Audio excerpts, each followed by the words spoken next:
Dr. Lisa Olszewski was into chiropractic way before she was born. Now, how is that possible? She'll tell you her story and what has made her such a strong believer in chiropractic care.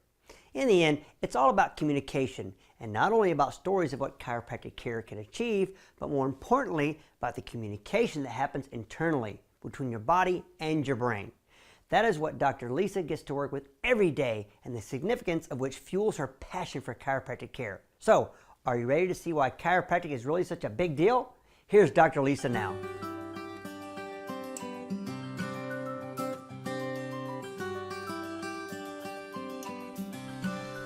Somehow, some way, somebody told you about chiropractic.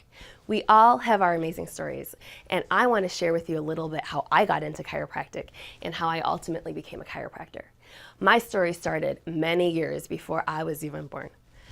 My grandmother, or my babusha, which means grandmother in Polish, was pregnant with my dad 60-some years ago. She was told she wasn't going to make it out of the pregnancy alive. They actually told my grandfather or my jaja to take good care of her because only one person was going to make it out alive, and it wasn't going to be her. She had a heart condition. So obviously, probably caused a lot of distress to her. And luckily, her father told her to go see a chiropractor.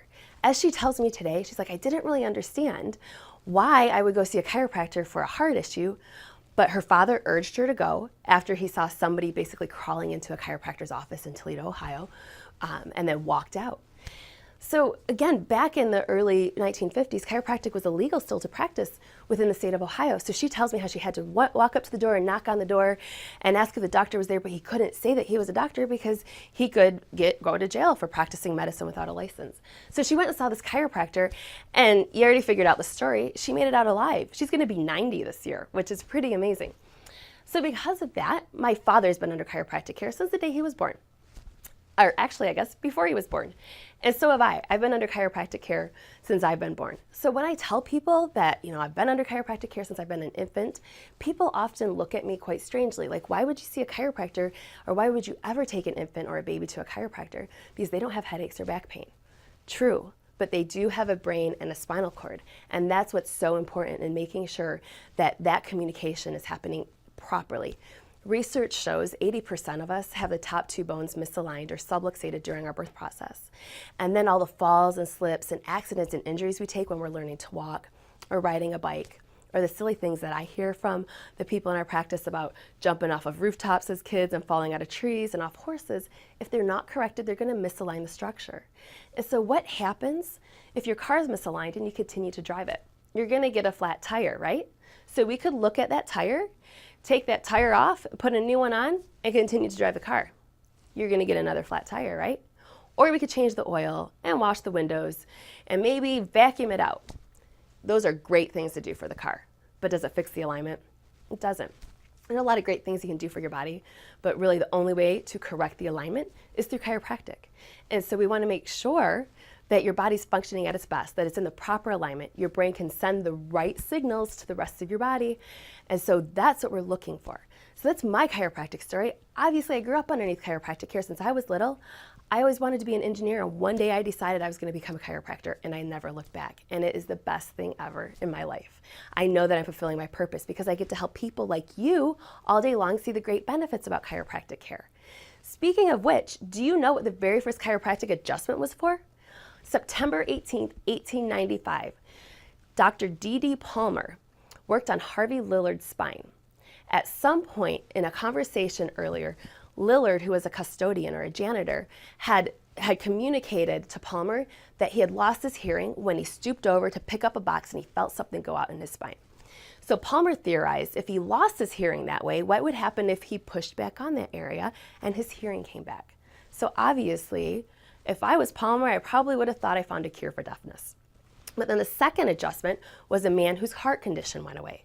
So that's when Palmer theorized if two totally separate symptoms completely disappeared when working on the spine, it only made sense that your brain controls everything and that spinal cord is just an extension of the brain.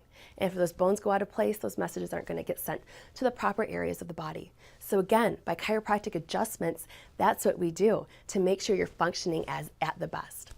This was really communicated to me quite well. I was on a mission trip to Tobago a couple of months ago. And we were talking to everybody before we ever worked on them, just to explain to them the chiropractic story. And I just at one point walked up to somebody, and without like telling her that, I flat out asked her, I'm like, do you know what a chiropractor does? And she looked at me, she's like, yeah, I do. So I was kind of blown away, because how is this lady, where there are pretty much no chiropractors on this island, how does she know what a chiropractor does? And she looked at me and she's like, your brain controls everything. Bones go out of place, the messages can't get sent. Obviously, I looked at her like quite surprised, very happy that she understood the big idea. But she had been seeing the chiropractors on this mission trip years and years before. And then she looked at me, she's like, I come here every year whenever you guys are here. I need to make sure my messages are being sent to the rest of my body properly. So that's the true story about chiropractic. So who else can you help? Who else have you not told about your chiropractor? Because wouldn't the world be a better place if everybody had a properly functioning nervous system? Pain, a lot of times people think pain, whether or not they're healthy. Pain is only 10% of your nervous system. There's 90% of your nervous system that's going on that you can't feel. So I always tell the people in our practice, feeling good doesn't mean you're healthy. Just like sometimes if you're sick, might not mean that you're not healthy. Two different examples. What about somebody that's profusely throwing up? You think they're sick, right? In our typical society, that's what we think of. What if I told you they had food poisoning last night and their body is getting rid of those toxins? The body's adapting. It's doing exactly what it's supposed to be. Versus somebody that feels great, they think they're healthy, and we've heard this a lot. They dropped dead of a heart attack. Or they got diagnosed with cancer. Just because you're feeling good doesn't mean you're healthy. You want things to function properly. And so another thing I always tell everybody in our practice, could you live to be 105 with a little bit of back pain or a headache? Sure. Probably not going to be fun, but you could. Could you live to be 105 with a compromised nervous system? Probably not. So you want to make sure that nervous system is functioning as best as you can. So again, go back. Who else can you tell about chiropractic? I always go back to BJ Palmer, who is the developer of chiropractic, and he stated, you never know how far-reaching something you may think, say, or do today will affect the lives of millions tomorrow. So who can you tell that might affect the lives of millions tomorrow? It might even be you. So ask your chiropractor. They're such a resource of information. Even ask your chiropractor how they got into chiropractic. Maybe you don't know his or her story. But be sure to ask them. Share the story. Don't you think everybody deserves to be as healthy as possible? Think of how great you're doing now in comparison to however long ago it was that you started. So ask your chiropractor. Usually chiropractors are the best kept secret in healthcare in their community. Why don't you share the secret?